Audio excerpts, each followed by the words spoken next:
Welcome to Textural Anthologies, the podcast series that explores the personal and professional side of creative individuals.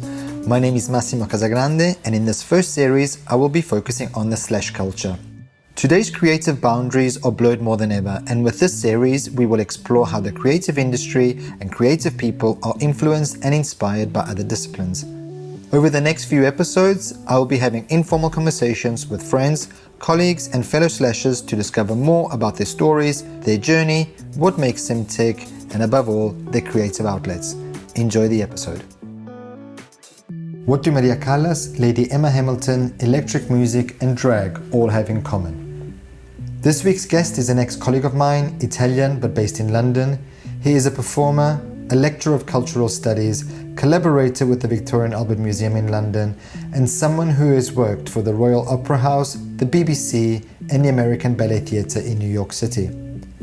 He describes himself as a performance artist who uses his body as a research tool, whose aim is to tell stories from the past that he finds fascinating and which he believes are still relevant today. From performing the art of the Prima Donna at the V&A, which talks about the history of the female opera singers, to his electro-pastiche interpretation of some of Donizetti's most famous arias, where together with the musician Joe Pedralli, they merge opera with electronic music, in essence updating the meaning of operatic and creating a contemporary suite that can be equally played at a rave or performed in a 17th century theatre, and all interpreted through a performance of sound, movement and drag. Today I catch up with him to discover more about his work and to hear about two new projects he's working on, such as a soundscape performance celebrating the anniversary of the birth of the painter Caravaggio and reconstructing the choreographies of the Attitudes of Lady Emma Hamilton. I welcome today's guest, Matteo Augello. Ciao Matteo, how are you? So first of all, thank you so much for your availability and for being part of this podcast series. As we spoke about this, what I'm doing is sort of conducting some interviews with people I know, people I've worked with, where we explore creativity and different ways of expressing creativity. There's the slash culture nowadays where people, as they call them here in America, they're multi-potentialites in the sense that you're not defined by one role, but, you know, even though you have sort of a title, you studied one thing, you actually take on multi-roles. But what's interesting is how they're all sort of interconnected with each other. And the first question I always ask somebody is, what did you want to be as a kid? Like when someone asks you, what do you want to be when you grow up? What was the answer you would say? Well, I still like to have that question asked because I still want to think that I'm a kid, at least in my curiosity. This is very deep down. In an unspoken level, I wanted to be a performer in a way. I remember listening to music with my portable CD player and imagining stages and me in stadiums performing. But this was I never actually said it out loud until a few years ago.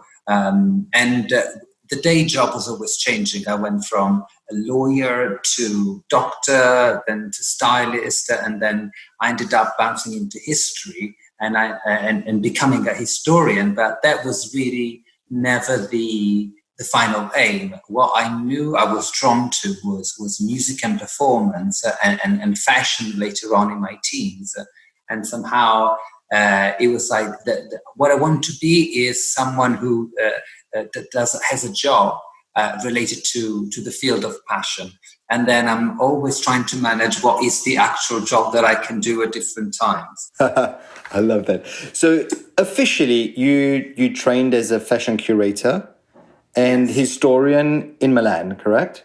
I did design in Milan, although with the University of Milan, was slightly different. I could take a bit more courses on history. So I developed, as I was in Polytechnic University in Milan, where they had history of architecture, history of design, history of art, and also sort of cultural history of the 20th century, which was one of the best courses I ever took. But the main, the degree technically is as a fashion designer. But I was instantly from the first year doing work with history and museums. And then I sort of trained myself into it. Okay. And then you moved to London and you did your master's degree in fashion curation at the In fashion curation, London College of London Design. College of Fashion. Yeah, that was a mix of theory, fashion studies, and of exhibition making. So the biggest part of the course was actually dedicated to putting together an exhibition and storytelling through objects. So selecting, looking into we were given objects and we had to think of sets of ways to tell the story, as well as going to archives that study the objects and then find the stories ourselves. So we basically broke down all the paths, and the final project was a hypothetical exhibitions, which I don't know if you've ever heard of the Marchesa Luisa Casati. Famous figure. Famous, and she's buried in London, where she died penniless. And the whole project was in the. I conceived an exhibition, which was a sort of a performance exhibition inside the chapel of the cemetery where she's buried, which was one of the projects that one day, hopefully, I'll manage to raise the funds to do. That is so nice. That's one thing I love of London, because it's got sort of those Gothic cemeteries, those Victorian cemeteries, Highgate, and it's just they're wonderful, beautiful pieces of architecture, aren't they? It's like it's so macabre to go and visit a cemetery, but they're just so beautiful, like the statues. And one thing I remember you were saying when we spoke a couple of weeks ago was how that your aim is to tell stories from the past that you find fascinating, but that you believe are still relevant today. So like identifying certain characters or personalities from the past that and then through your body, through your performance, you sort of recreate and reenact their stories. Yeah, that's correct. It's this is the basic concept of a very big part of theatre, to use the bodies and theatre and performative arts in general. Whereas within academia, there seems to be this divide between body and mind, and only the mind is being used. So there's tons of academians looking at the bodies. And so I just started using it as a way of understanding better. So if I'm doing a research about flamenco, I then go and take a year's class of flamenco so that I can understand better other. Oh, wow. Sort of like a method actor. You actually immerse yourself. Basically, I do, yeah, absolutely. I was working on an essay. There's an exhibition opening in Milan later in 2020, and we did a catalogue of the 18th century, and they asked me to write a piece about what is the 18th century today. So I basically retraced the staging of the 18th century since the 18th century up until today, and I spent 4 months completely immersed in that. Just books, music, everything that I was seeing at the theatre was all related to that. At times even wearing something that reminded me of that time as well. But that is so. I mean, is there a correlation between the two? Is there still similarities between the 18th century and today? There is tons of similarities, I believe. Especially, today we are at a time where being natural and being true to one's nature, which is always, culturally understood, is quite important. And the 18th century was the century of artifice, where you had castrati singer, a voice that doesn't even exist in nature, and they're created, and then castrati would play female roles, and then mezzo-soprano, female singers would play male roles. So it was literally all about the art and nothing about the idea of nature that perhaps today we cherish. But there is so much around us in terms of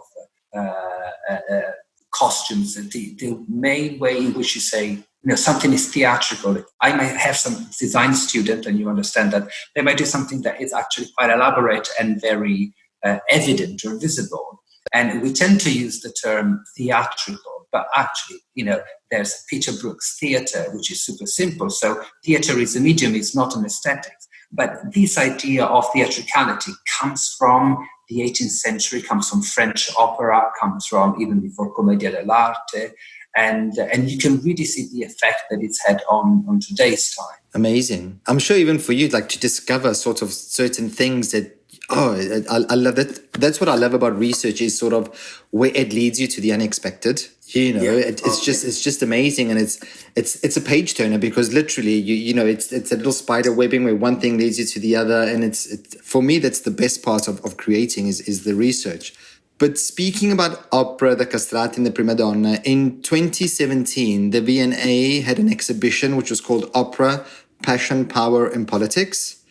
And I know that you contributed with a performance which was called The Art of the Prima Donna, where you were focusing on the history of the female singers in opera, which before, as you mentioned, it was the castrati and then the female singers arrived, if I'm not mistaken, no? Well, they originally, the early opera took place in Venice at the early 17th century, which is when opera really became a business. It was no longer just a few patrons or aristocrats supporting the singers and musicians as courtesans. They had proper theatres and they were impresarios.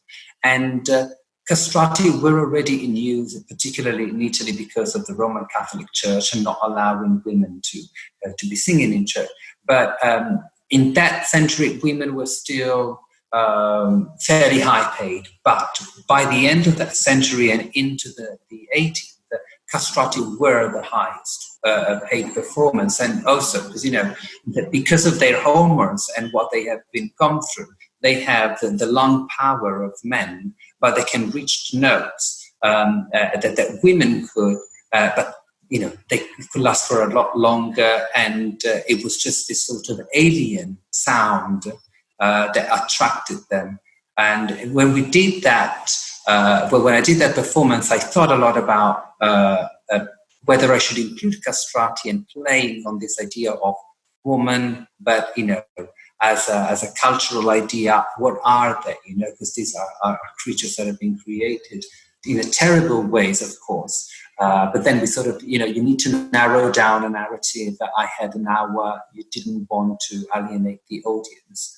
But that was the curator was Kate Bailey. She's a senior curator at the Victoria and Albert Museum in London, and she's brilliant. And as I was a researcher on the exhibition, and of course, you, as you said, you encounter so many paths when you're doing research. And the hardest part and the longest part of an exhibition is editing down. So we had, high mountains of information that we couldn't use.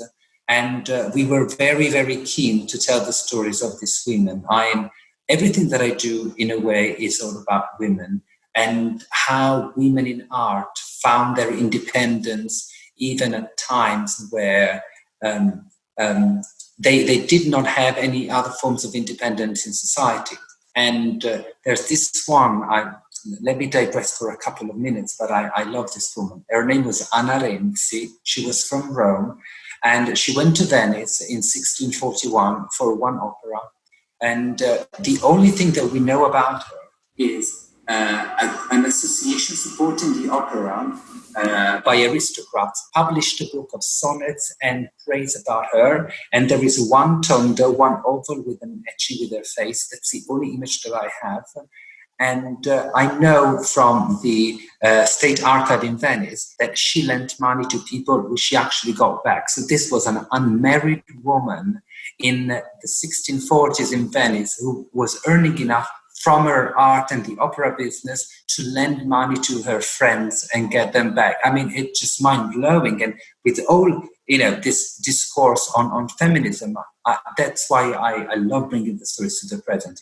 Those are the great examples. Absolutely. And it's for music. And, it's so relevant nowadays, Exactly. And unfortunately, I wasn't in London to see your performance, but I followed it via the social media. But what was interesting is that your performance of The Art of the Prima Donna was this combination of theatre, drag, and academic lecture. So you would actually impersonate the prima donna, correct? Yes. So as an academic, to me it's important that there is rigor, that I never say anything that it's not true. But I can use my body to suggest things that are not there.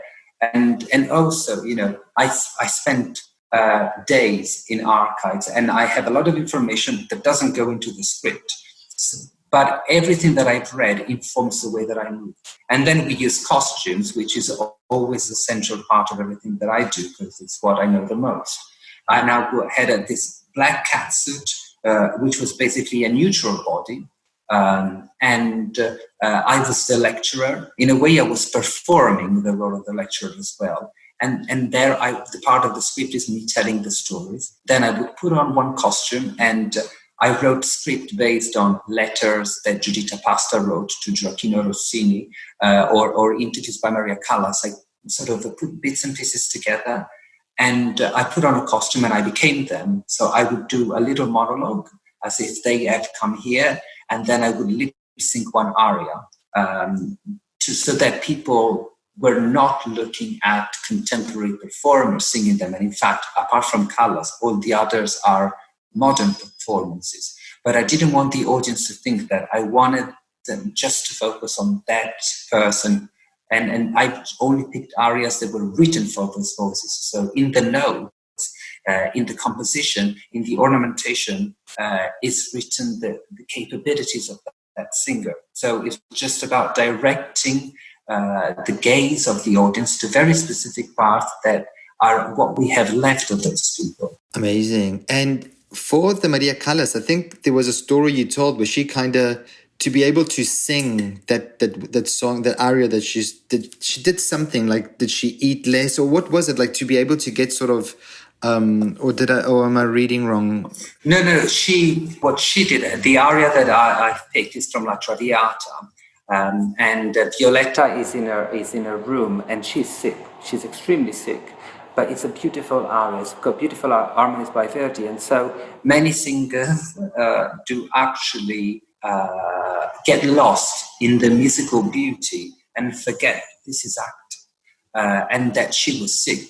And so Maria Callas used her own body memory of being unhealthy to understand that she wouldn't be able to sing, that there was a rawness to it that made it believable as a character being sick. She couldn't hold the breath, so that she enters a lot of vibrato in certain parts. So because that's what a sick person would do. They wouldn't be able to have other different forms of breath. And even that is almost a form of method acting.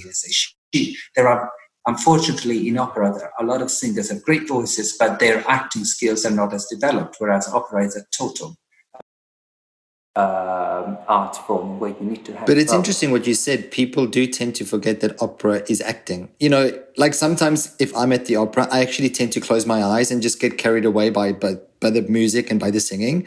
But you actually do forget that you need to look at the actors, their gestures, because that enhances what they're singing. No, you kind of tend to forget that it actually is, you're at the theatre to watch as well as to listen. It's a more immersive thing, but we tend to, I don't know, kind of categorize it just as a musical performance. I mean, and it's beautiful just to listen to it, you know, and then, but you know, and different audience members go there for different reasons. So it's not like there is one way of opera. What I think is, it's so layered that you can take so much out. You can look from afar and just listen to the voice, but if you're close up, which is where I always want to be, I try to be sort of mid-center stone. So I can see their facial expressions, and I love when I see that they are taking breath and how they are camouflaging that as part of the character doing a particular action, because there is this extremely demanding body language that they need to have in order to be able to emit certain notes, and they need to weave that into a believable performance. So that's why, there comes drag. Opera is drag. I mean, it's so camp, it's so grand and exaggerated, inbuilt in it. It was sort of in that way at the time, particularly French opera. So I find it so easy to translate opera into drag. But it's so funny when we consider drag, and how maybe it's seen sometimes and maybe it's ridiculed sometimes. But like you were saying, women didn't perform. Even if you look Twelfth Night by Shakespeare, Viola originally was played by a man. The castrati were playing women. Some like it hot. But there was this amazing documentary recently, I don't know if you saw it, about Mae West, which is called Dirty Blonde. I have not watched it. Oh my God, you have to watch it. I love Mae West. Oh my Dirty God, Blonde. Matteo, you have to watch it. It's amazing. And I never knew that she got put into jail for 8 days because she put on Broadway the show which was called Sex. And she had a whole 20-minute of like drag ballroom scene, and the society thought it was really bad. But she was all about sort of, actually bringing gay onto theatre and sort of not, and it was just absolutely amazing. But I just love, it's just so funny how, these masculine stereotypes always consider drag to be something frivolous or whatever, but it actually goes back so many years. It's always been there, But watch it, Matteo, watch it. Mae West, Dirty Blonde, it's beautiful.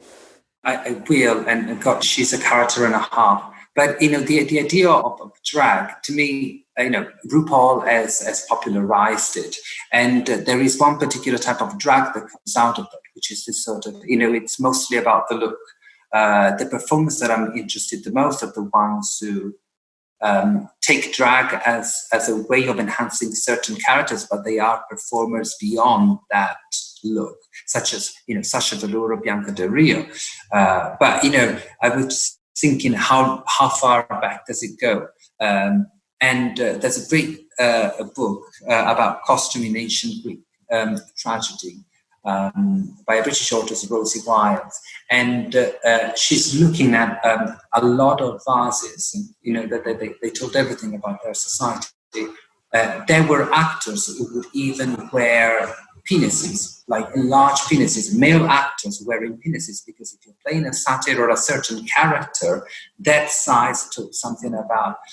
And there are depictions on ancient Greek vases of an actor, and we don't care about their gender, wearing basically a penis as underwear and then breasts. And so you have this combination of sexes which was on stage, and they were so avant-garde at the time. It's something that, Gaga still makes headlines when, what was that, a penis that she was wearing in that costume.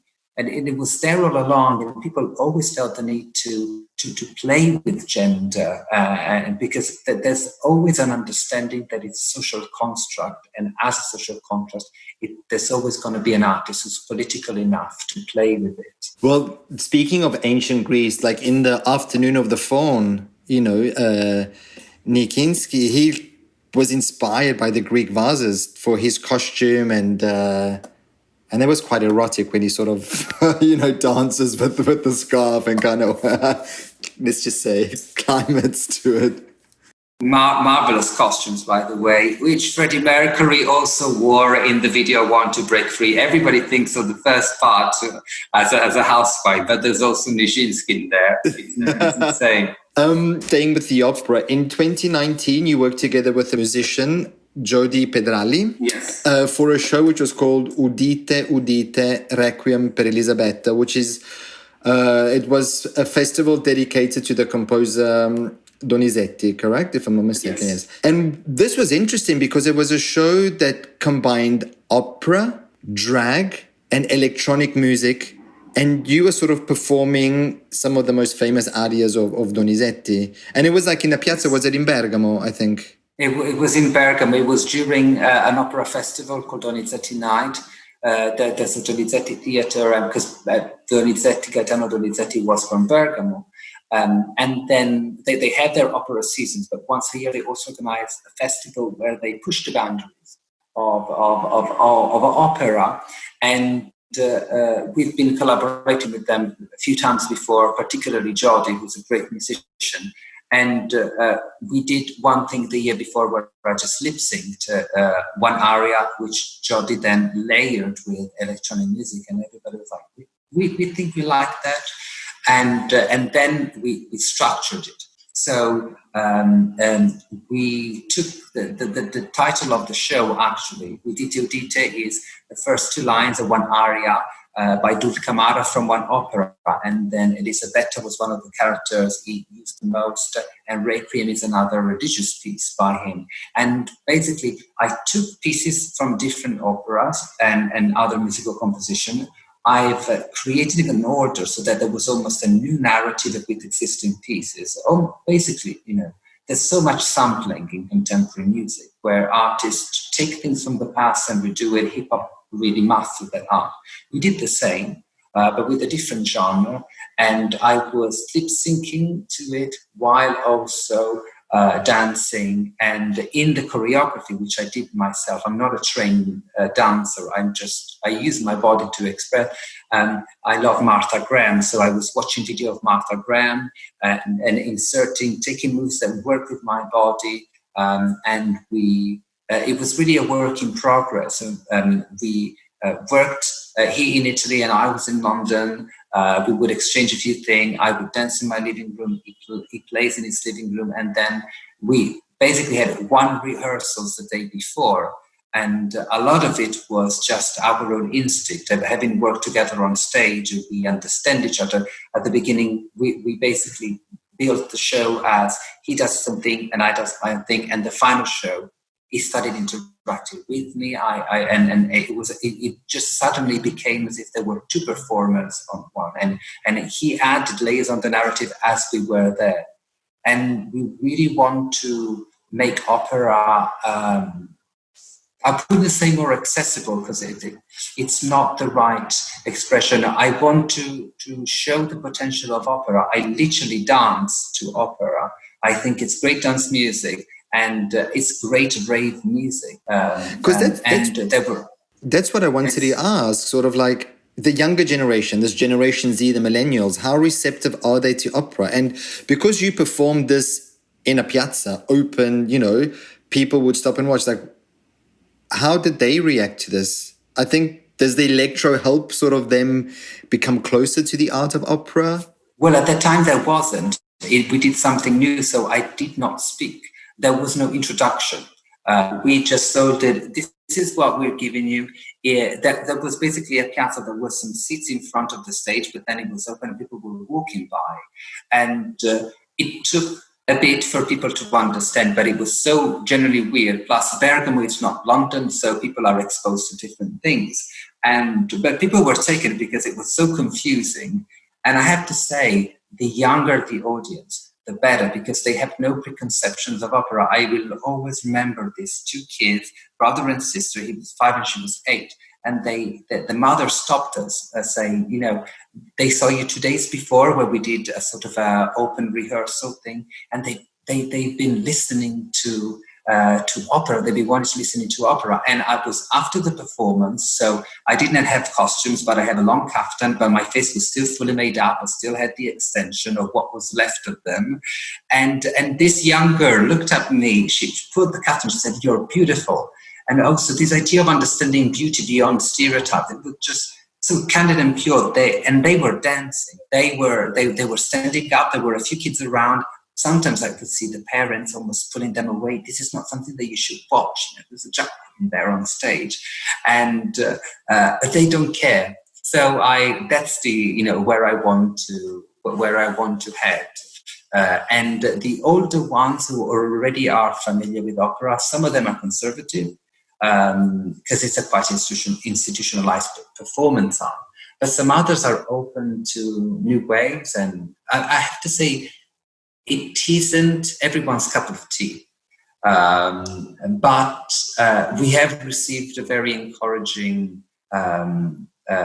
feedback, and also what most people said at the time is we were sitting down and we really wanted to stand up. So we realized that me performing was almost isolating them from the music, because they thought this is something that I should watch, so I shouldn't stand up. And I was like, the next step, we want to take you to a club, and literally where I'm just a showgirl in a club, and everybody dances to rave opera or electric opera, as we like to call it. But like now, all these young kids, everything is sort of the street culture, hip hop, rap, and all stuff like that. Do you think maybe that might be a next stage to kind of reach that demographic, if we have to use technical terms, where maybe you like rap an aria or dubstep it or something? Well, you see, Rosalia has had a marvelous reception in the way that she's weaving flamenco into trap. So people are responsive, and people we're challenging everything nowadays, especially even younger people are challenging the status quo in everything. So traditional appreciation of opera is part of that.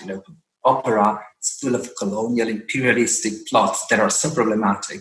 Let's hijack that. And I think that that demographic can be reached easily. We have workshopped me reading some arias or almost trapping some arias. We had done this before with Jodi's music, where I had already rapped on some of his music. And we definitely for the next time we'll be throwing few new things in front of people and see how they respond. I know that you've teamed up with him again, and you're working on a new performance on the attitudes of Lady Emma Hamilton. I think for the next summer, I think 2021? Next summer, yeah. Well, it was supposed to be this summer, but as you know, COVID stopped everything. I was reading up about her because, to be honest, I was unaware of her until I spoke with you. And it's amazing what she did. And I know that she used to sort of imitate classical statues, Greek statues, and sort of recreate and channel them through her body. And it was quite scandalous. I think her first performance was in 1787. And she was living in Naples at the time.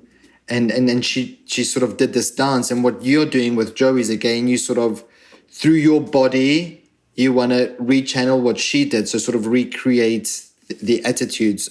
Can you just speak a bit more about that? Oh, I'd love to. Well, first of all, I really want to say that Naples was the center of, was the cultural center of Europe at the time, apart from being the end of the Grand Tour, because people were traveling down to Pompeii and Herculaneum, who had been, rediscovered for a few decades. But musically speaking, that was that was the musical center before Vienna then took over later on. But what we wanted to do, I was drawn, again, I love her story, I love her bio as a woman. We don't know how she started, but we can say humble beginnings of life, and then it's rise and fall as well, because there's always this hatred of powerful women in a sense. But that's what makes them these amazing characters. But I said, I guess that's what makes them these amazing characters, don't they? These humble beginnings, this rise to power, and then sort of that tragic, dramatic exit. I go through a personal catharsis as the Greek wanted through through the ancient tragedy. I always think you can take something for yourself as a way of teaching. But she recreated poses. So and we have a lot of lithographs and etchings. There's a lot at the Victoria and Albert Museum in the Prints and Drawing department. But you see these images that are separate. And I'm thinking, how would she move from one place to the other? Something that I have to make up myself. And it's an idea that gave me Leah Anderson, who's a great British choreographer. And she said that she has her own system of notation. She can look at a painting or a geographical map, and she can see a choreography there because she has her own language and way of translating. And she told me this years ago, and it stuck in my mind. So I was sewing Emma Hamilton, and I thought, okay, that's a sort of a long flowing robe. I understand Greek clothing. It's very performative because there is so much excess of fabric. I want to try and see what I can do with it. And it really came just as an experiment. I literally, it's not my daily job in a way. So I just do it for my own pleasure and my own wish to explore myself and explore new ways of doing. And we, again, selected different sources of music. Some of them were about the characters that she plays. So according to whichever statues, we were thinking, if that's Athena, what is the sound, or the Arcadia sound that we associate with Athena? So we selected a few of those. Then we selected a few sounds from opera at the time, written at the San Carlo theatre in Naples. So what she would have listened to. And then we also looked into the popular folkloristic tradition of Neapolitan music. And then with these three different ingredients, then Giodi does his own thing because he's brilliant. He just mixes everything, and he has his own way of creating something that makes sense to him. And then I have images in mind. Giodi sends me the music, and then I just start see how my body reacts to it, and then I add props. And that's really how the performance is made. It's always collaborative and always a work in progress. So when you sort of practicing the choreography, do you sort of film yourself and then like rewatch it to see what it looks like? Like what would your process be for the choreography and the performance? I spend a lot of time without videos, and sometimes I'm in the studio. I hire studios and I do it in front of, so with mirrors around. But when I'm exploring, I want to be inside myself. I don't want to be outside watching me. Only when I feel like I have discovered some moves that I want to include, then what I usually do is I actually have a couple of friends who are dancers and choreographers, and I get them to watch me very patiently. They never judge me for not being trained, which is wonderful. But it's the rawness, isn't it? It's the rawness, which is fantastic, I think. That seems to be what sells the performance. That you don't need to be the best at jumping, but you can sell the idea of jump through movement. If it's too polished, you lose that connection, don't you? Because it's just too clean, too pristine.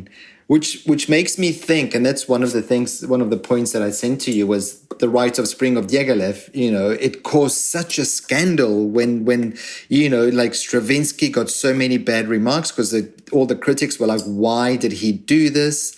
And, but it was just so amazing also because, again, you had the bourgeois who would go to the opera and they would expect something traditional. And then suddenly you got Diaghilev with the stomping when it begins and then those costumes and it's like, what? And I think that is what's nice about the performance is to go there and you actually to expect the unexpected. Why would you go see something that is obvious? You want to evoke emotions in the audience and through performance. And I love that. So, I don't know, when I was researching sort of the attitudes and the reaction that Lady Emma Hamilton sort of got from the people from her first performance, it sort of drew me to Diaghilev in 1913 because I could, even though it was almost 200 years apart, but I could picture the reaction to be the same, where they've been presented with something completely out of the norm. No, and that in a way, because I'm not, I create choreographies, in very loose ways. I always change during a live, and I never do exactly what I've rehearsed, which is the beauty of it. And it really puts me off to see people judging me, but it's so powerful that it gives me such an energy. I really like to watch people's faces and the more skeptical they are, somehow the more upfront and grand. It's as if it's not my skills that make me jump the highest, but it's people's prejudiced rejection of what I'm doing. That I said, okay, last year, the stage was probably 6 foot high, and I just jump off it very stupidly because I could have injured myself, but I was so into the moment. I was like, at one point, I might have to start thinking of my age and my body limits. But I was so taken, and it landed well, thankfully. I was barefoot, but it worked, and everybody there was like, and I amazed myself because I haven't scripted it, and I just realized I've done it after.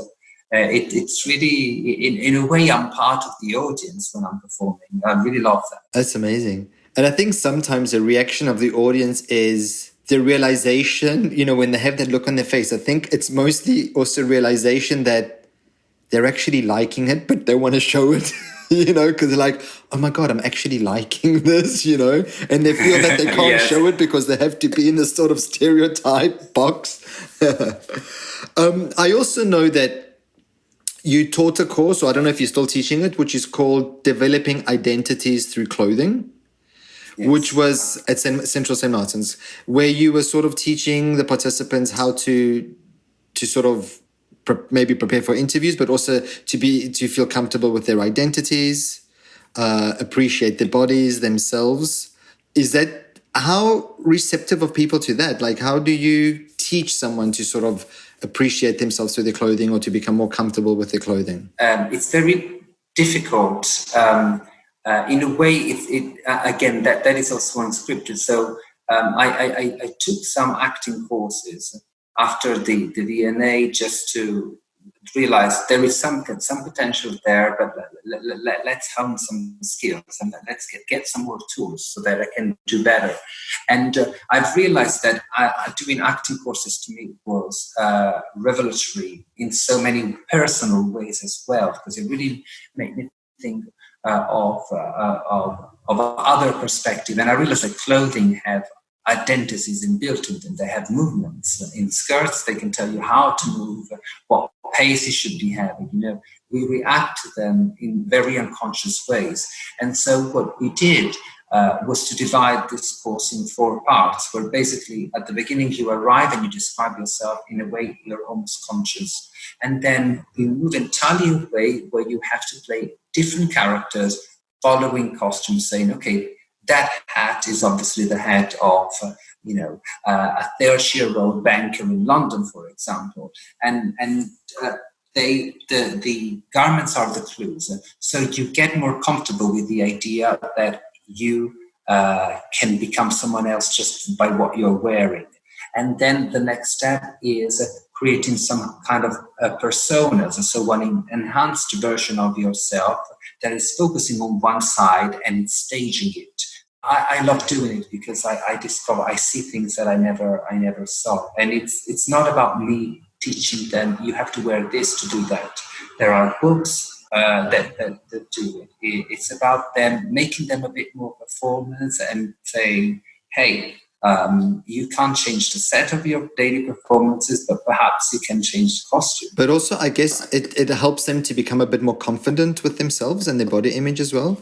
I don't know the age group of the students you work with, but I'm noticing we both work with in education, in academics, and we notice that the younger generation, there is sort of, because of social media, there's lots of depression, anxiety, there's always this, we have to look perfect, and everyone on Instagram has got the filters, So maybe even through the course that you're doing, you're helping them to sort of be confident and actually comfortable with who they are without having to resort to other false medias to make them look perfect, I think. I think it would help very much in that side. And I believe that the physicality of any form of performance is the antidote to these types of anxieties, and it's the exchange of energies. Not that shouldn't exist, because that is marvelous, but always reminding them that you can look at things through your own eyes and they acquire that depth. In a way, we've gone back to the need of inserting cubism in Instagram. It's no longer a perspective from one side.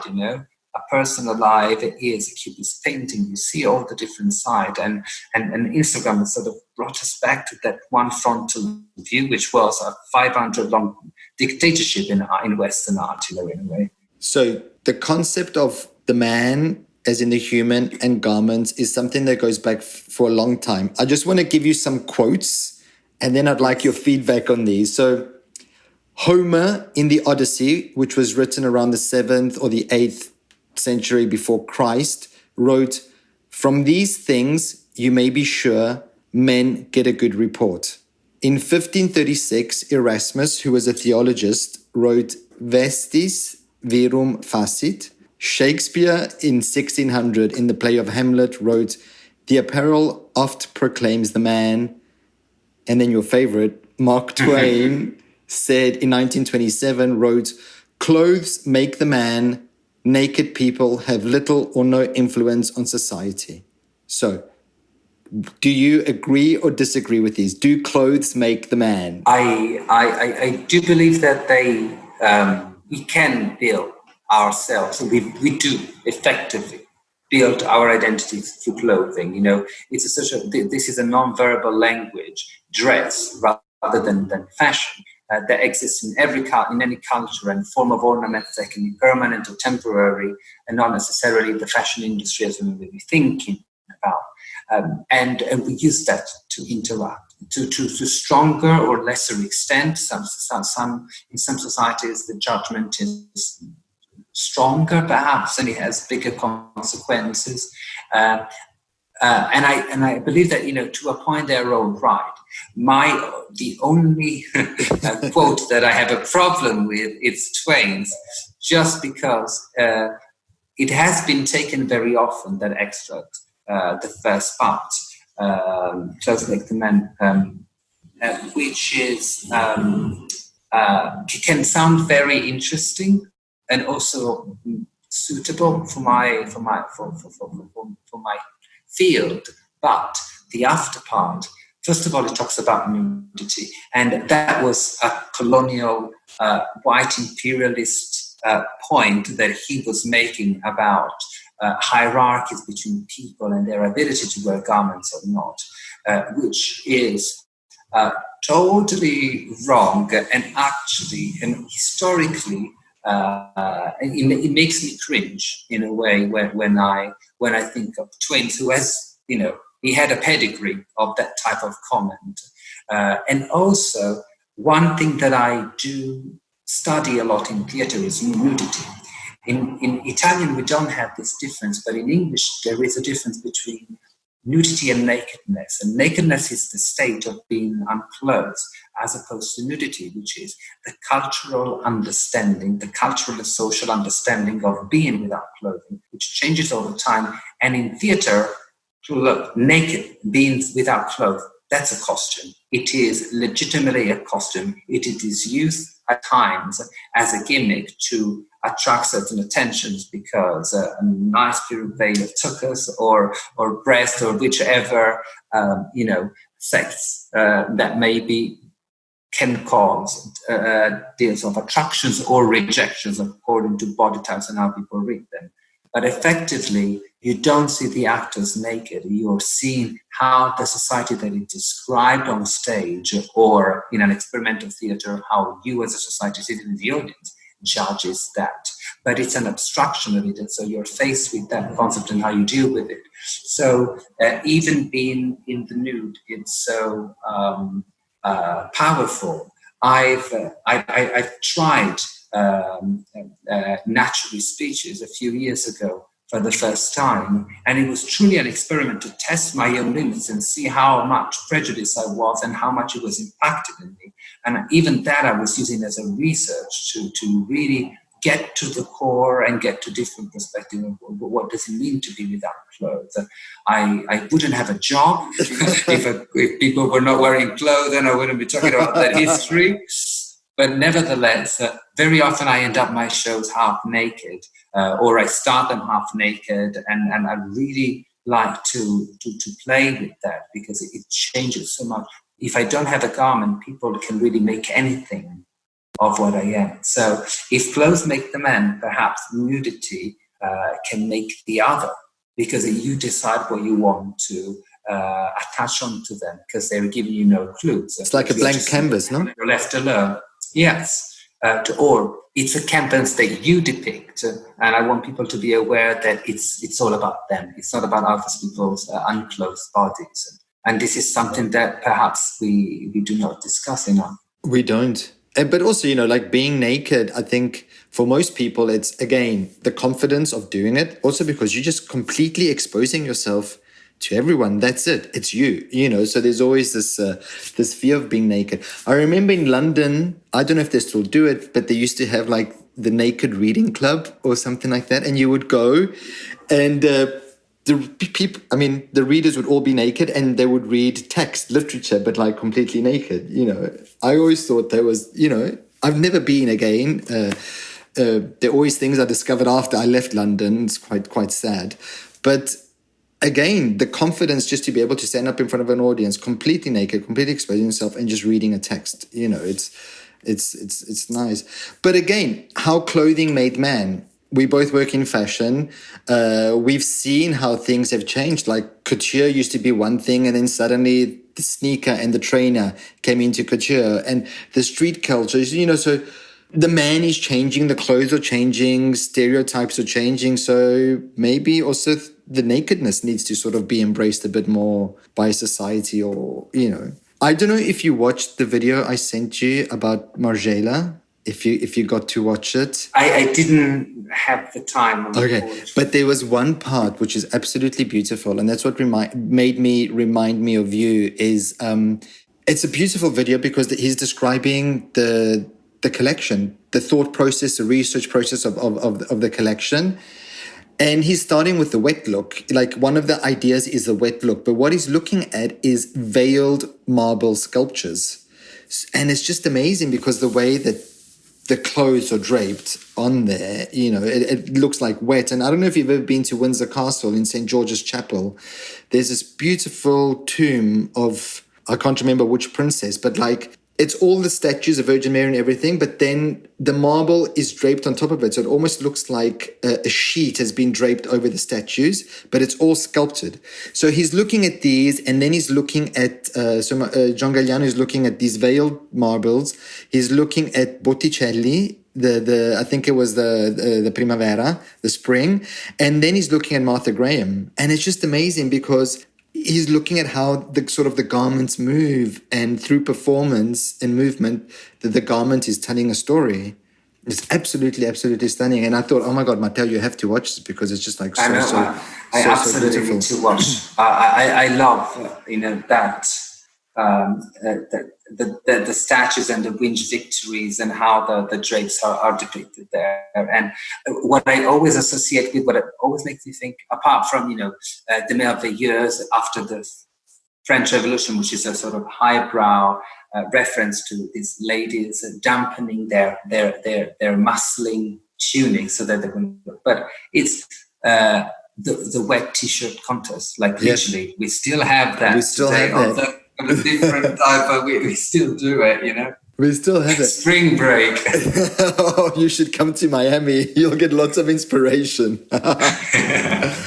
But also he looks at the Blitz kids, and that was really interesting as well, because the way he describes and the makeup of the Blitz kids was absolutely stunning. And there's interviews with Steve Strange, with Princess Julia, and Stephen Jones is in it, and you see all these photographs, and it's just absolutely amazing, sort of the performance that went in them when they got ready just to go for a night out. And I remember, there's a quote, I think Princess Julia was saying how you didn't care about anything except how you looked that night. Everything was for that one moment, that brief moment. So they would literally, that one brief moment that they went out that night, that was their performance. So they would dress up just for that. But it was just amazing to see what they did and how they did it. And then you got Pat McGrath in the video that sort of recreated the makeup. Absolutely stunning. How different is Matteo the performer to Matteo off stage every day, you at home now? Is there a boundary or do you blur? Is it blurred? I think it's the same. It is the same person. I mean, I am layered as everyone is.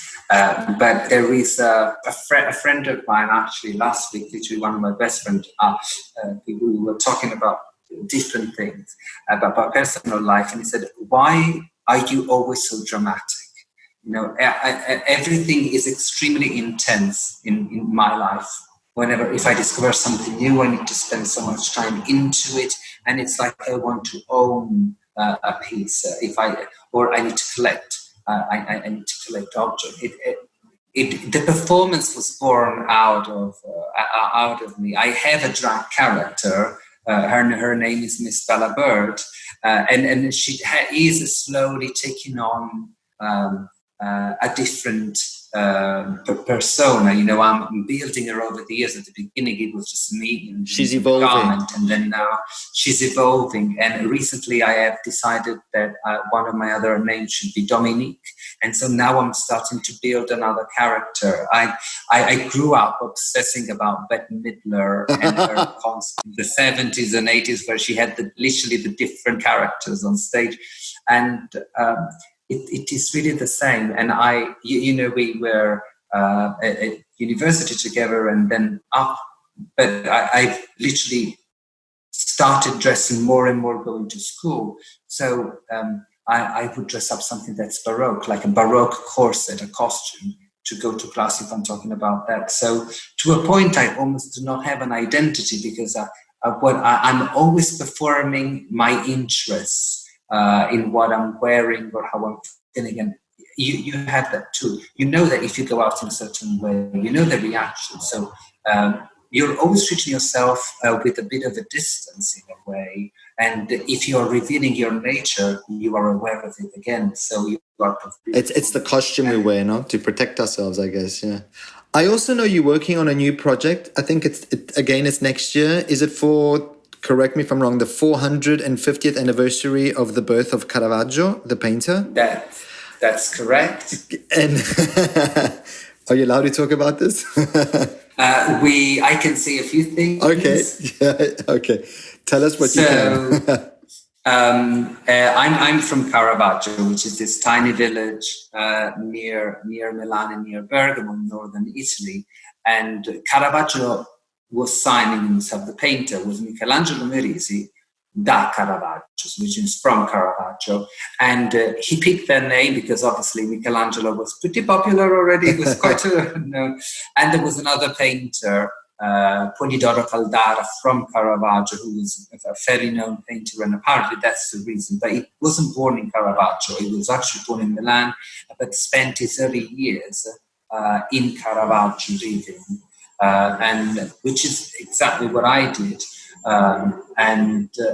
I want to tell, I've always been drawn to him again for the light. Very often people say that Caravaggio was theatrical, or that Caravaggio was one of the first directors who sits between Renaissance and Baroque. Bernini was amazing with the light, the ecstasies, our performances.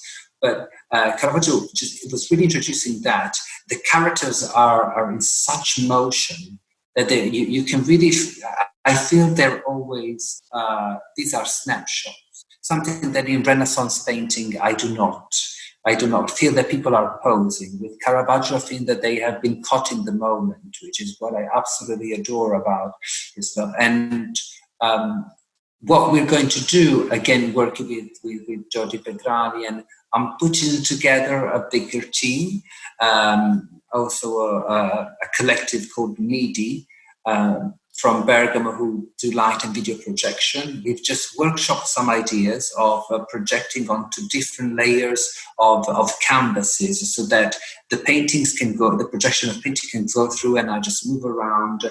I'm now working on creating the soundtrack of the show, which will include sounds from the nature where Caravaggio was living, and also songs that he might have listened to when he was in particular cities. So again, all the documents on Caravaggio have been studied. Perhaps something new will come up, but generally we have an understanding that we've got what we've got. But I'm in love with the man, like literally I'm obsessed. And so I always want to get closer to these people, and I want to get a physical sense. And I found music really, and movement helped me. So how else can I get to his brain? And so if I try to recreate the world around him, what he might have listened to, what he might have heard, what he might have seen, and I'm there, maybe I can get a different sense. And obviously it's so subjective. I don't know yet, as I said before, everything is a work in progress. I know that these are the fixed bit. You know what we want to say. How is a discovery? How easy is it to access the archives? Or are the communities and the institutions quite open to letting you go into to research for all these performances? Or is there lots of red tape? They are open. Okay. Especially there's lots of public ones. I am about to enter the world of ecclesiastical archives, which might have a bit more hindrances, let's say that way. But so far, even private institutions have been good. And I have to say, being blatantly honest, but this is what a contemporary, professional does. I have worked at the DNA. I have a PhD. These are all DNA is name dropping, but it does help. Anything that can open the doors. Anything that can help. In a way, I have these guarantees that I'm serious person. And people just, if it's a private foundation, they want to know how it's going to be used. When you go this far back, you're not going into private foundations. And if you do, and they're related to one artist, it's so far that there are different mechanisms. I'm not going into the 20th century where relatives might be alive. There might be actually a family managing, the estate of someone, and that's very problematic. And I have friends who have worked, have had a lot of problems with this, and I stay so far back in time that no one really cares. There's no one left. Matteo, thank you so much. It was so great talking to you. I could keep you for hours, but I know you need to go. But thank you so much. Thank you. It was lovely it's nice to have this chance to talk about what I do. I loved it. Thank you so much, Matteo. Have a lovely day. Bye. Ciao, ciao, ciao. Thanks for listening to today's episode. I look forward to inviting you next week to our next episode. So stay tuned, stay safe, and speak soon. Bye.